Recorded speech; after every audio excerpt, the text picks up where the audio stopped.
But despite Black Friday being the all-dominating force that it is, the most important part of the week is, of course, the indie of the week. I can't do it as good if they're doing a Black Friday sale.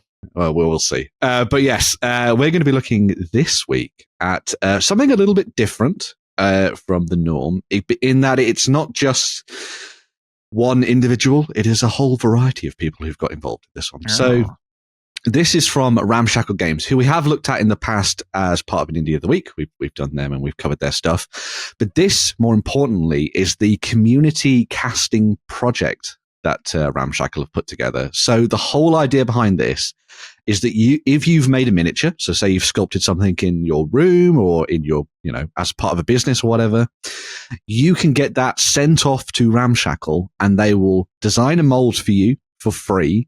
And they'll do all the miniatures for you that you want. So they'll send some out for you to sell and all that kind of thing as well. The only caveat is that then becomes something that they can sell as part of their web store. So you get the stuff for free, but then they can also sell it as well.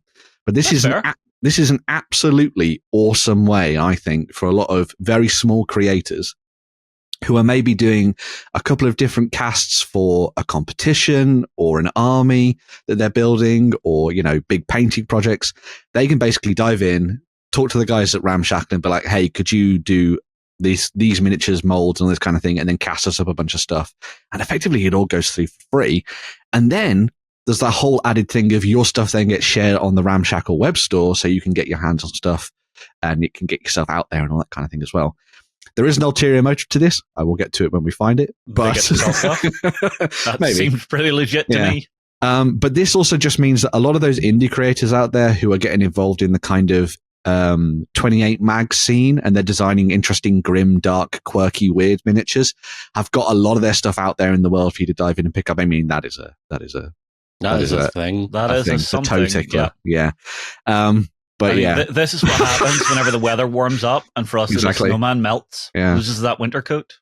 And when you think about it, like creating that miniature as an individual, having to buy all of the different components to then cast that and mold it and all that kind of thing. That looks like a pure straight up green stuff sculpt. Well, exactly. Yeah. Like going through that process would have been kind of crazy for just an individual. But if you've got somebody like Ramshackle who have all the facilities to do that on an industrial level, well, semi-industrial level, I think it's a great way to dive in and sort of get your stuff out there. Also very good if you're diving into sort of like the quirky grimdark stuff at the moment for like Trench Crusade and all that kind of thing. It's an absolutely fantastic little lot of stuff for you to get your hands on. Can I see the helibopper? You can. And I also want to bring up the pug tank because I think the pug tank is amazing. Oh, God. Yes. Why do you exist? Exactly. Why are you necessary? That's what you say to a pug as well. Yeah. Why do you exist? You can't breathe. Because humanity. I'm sorry on that one. People are dumb. But like, I really enjoy that Ramshackle have gone to this stage and been like, hey, these miniatures wouldn't necessarily exist other than in their kit bash form. But we're going to go that extra step and try and turn them into something fascinating for people to pick up and add to their games. Mm-hmm. If you go to the next tab, the Goobing Gits one, so I've picked out a couple of individuals who've done some cool stuff.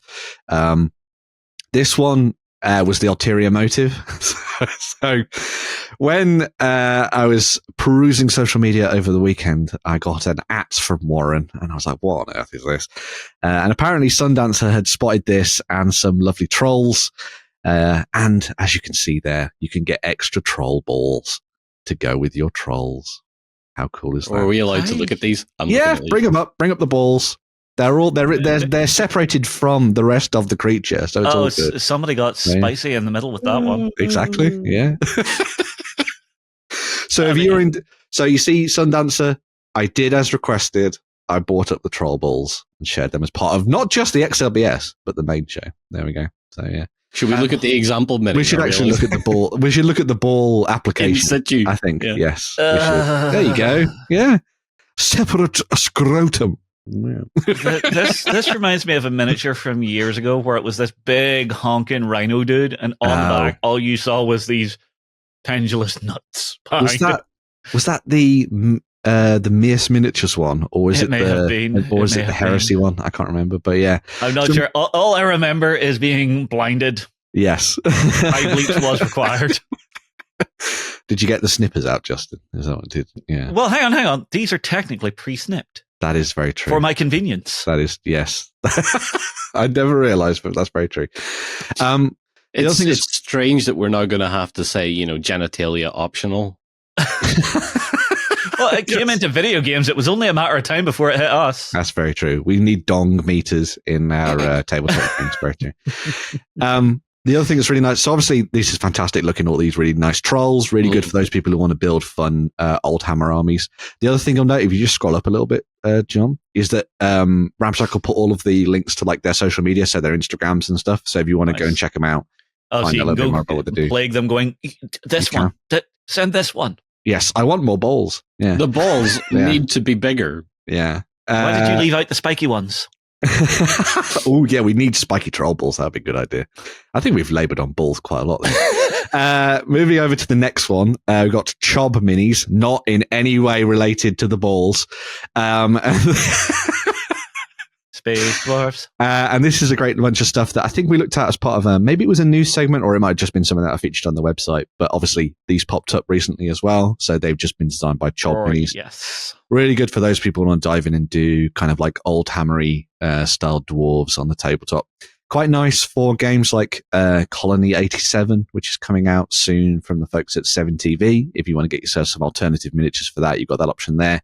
The thing I liked about these dwarves is just how deranged they look. I don't know. You could homebrew up some Deep Rock Galactic with these boys. You could. Yeah, you could. Yeah. Rock and stone. Yeah. I quite like the idea that they're so like red-eyed and manic because they're used to being underground, but they've been released into the endless depth of space where there is no ceiling. Yeah. And so they just cannot fathom what is happening to them. That agoraphobia. Yes. They don't understand how much up there is in the universe. Yes. Yeah. Where's the top? Yeah. And that guy's got a lovely knitted sweater as well, which is exactly what you need when you're in space. You know, it's so charming seeing traditional sculpts. Yes. Yes. Isn't it? For all the warts and all, someone's hand has made that rather than just sitting. It's not been CAD designed. Yeah. Through that See, process. I think they both have their place, but that's an argument for a different day. Yeah, very true. Let's move on to L Graves was another one that I wanted to pick out because these were just wacky and weird. I know we've talked about Marginalia style miniatures in the past from the likes of Meridian, I think it was. But these are just quirky, weird ass minis that you could drop into role playing games and do all sorts of things with. That's a little Slaneshi. It is a little Slaneshi, which would be very good, obviously, with the upcoming Emperor's Children. If you want to go like Old Hammer Emperor's Children, perhaps, that might be a fun way to go. The other thing I quite like about this is that while you could see this as a 28mm mini, I imagine this is maybe part of like an epic scale army. So if you did it in 10mm, but this was your greater demon. The change what's the Slaneshi Changer one? of Ways? Is it? No. Keeper of Secrets. Changer of Ways is Zinch. Yeah. But yeah, so really nice thing, and obviously tied into Hex 28 as well. So if you want to take it down the actual game route, you can do that as well, which is quite nice. This is really that's really Monty Python. It is. Yes. I'm actually thinking, you remember that baby from the Teletubbies that was the son? This is him growing up. This is what happened when it grew up. All that tubby custard went to good use. I mean, I'm just, if you ever saw Macaulay Culkin when he was a kid, now. That Skulker, whose face is a hand. This is the cat that pats you. Yeah. Oh my god, you could actually literally talk to the hand. I mean, that French kiss is never being finished until he's done. That's true. It's a very angry, aggressive slap there. Yes. It's got to be Scottish. It's just. Are you just saying it's a Glaswegian cat? A Glaswegian, yeah. Okay. I wonder if animals meow and bark in like accents. Apparently they do. Yeah. Sorry, random brainwave. Some scientists actually spent some time working that out, and apparently they do. Yeah. So what? A French cat's just sitting there going, "Le mieux." Yeah. Next one along, we've got the Grombat Mole, which I think is just a couple of individual miniatures. Most importantly, the Grombat Mole itself. But you also have things like the Baleful Guardians there, which are a really nice. I think these are a great addition to Ramshackle's own game that they've made, which is kind of like a weird, quirky sort of underground fantasy world, which has got sort of like mushroom people and stuff in it. These would be a really nice addition to that. I kind of think these would be fantastic as kind of, think of, what are they called in the Dark Angels? You know, the Watchers? Is that what they're called? Watchers in the Dark or something? Watchers in the Dark. Imagine a corrupted Watcher in the Dark that's been sort of gone along with like Chaos Space Marines. Yeah. I don't know. For these, I would do them like pure metal and drop them into some D&D for some living suits of armor. That'd be cool. Yeah. With kind of like the big red eye or something. That'd be nice. Yeah. That'd be a good addition. I could see them in Trench Crusade. Trench Crusade would also be a good option for those. Yeah, you could have them wandering around, sanctifying or and doing all sorts of different things. And the Grombat Mole. This is the one you wanted to see. Yeah. What's in my garden? Let's try and use explosives to get rid of it. Oh my god, it's mutated. It's gotten so much worse. Yeah. Alternative option for maybe like Skaven potentially as well. Could be a fun little addition to an army for that. Is he big enough to be a rat ogre? No. 35-ish. Probably be all right, actually. Maybe not with the modern ones, but possibly. I also like rat ogre. Yeah, very true. If you go down to the third picture there, John, the other thing I quite like is that obviously because a lot of this stuff has been hand sculpted, it's been done in such a way that they've kind of designed it themselves at home and then done some quirky additional things for the tabs and stuff. So you actually get a little bit of fun terrain out of that as well. Yeah, if you really nice carve off all your gates, that's interesting. Yeah, so it's a nice little touch that they've added into the mix. Paint up that like wall section with nothing but cat eyes. Yeah. And then last but not least, talking of old hammery stuff, we have Bequest miniatures. Now they actually have a much larger range. And we've looked at it in the past. I think it was part of a Kickstarter. I think it was where they were doing sort of like, fantasy heroes. Again, a company that was suggested by Sundancer. But this is just, I really like this because I'm massively into my Khorne demons. And I did the yellow theme for them to kind of like twist them together to like the golden demon. And so I thought these were really, really nice. So you've got some really cool. Is he trying to envenom his blade? Maybe. He's just tasting someone else's blood. Yes, that's probably it. Fair. Yeah. But really nice miniature once again. And then some bits and pieces into the mix. There's lots of other people who've got involved as part of this one. If you go back to the community casting project page, John, you'll see that there's just loads of stuff in here from all sorts of different creators. Big vehicles, orky stuff by the gallon is great to see. Like, why would you not pick some of this stuff up and throw it into your games? Really nice for people, as I said, who are doing kind of like old hammery projects, but also going down the route of trying to create fun indie style games. Definitely check up what Ramshackle are doing, kind of like that community casting project as a whole, though, because I think if you're like someone who's tempted by the idea of sculpting, maybe you've played around with a few different things, the option to get something done essentially for free and then get your ideas out there in the world, I think is a really nice addition. And obviously you get the miniatures out of it as well, which is a bonus. I was actually seeing some components there that looked like they would make good sub-assemblies if you wanted to take this as like, here's a sub-assembly and then put it into a scratch build. Yeah, like kit bashing stuff by the Gorilla Gone. Those pictures were small enough; they're worthy of Lloyd and Jerry.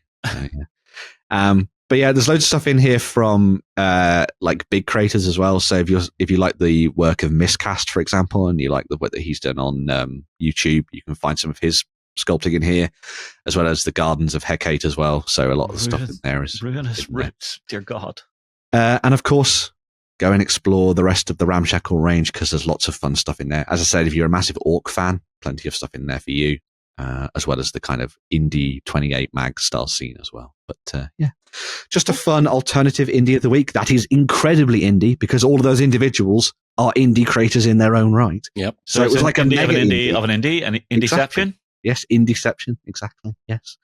But yes, as I said at the start of the show, we have lots of things to dive into. So we're going to be back very, very soon with the news.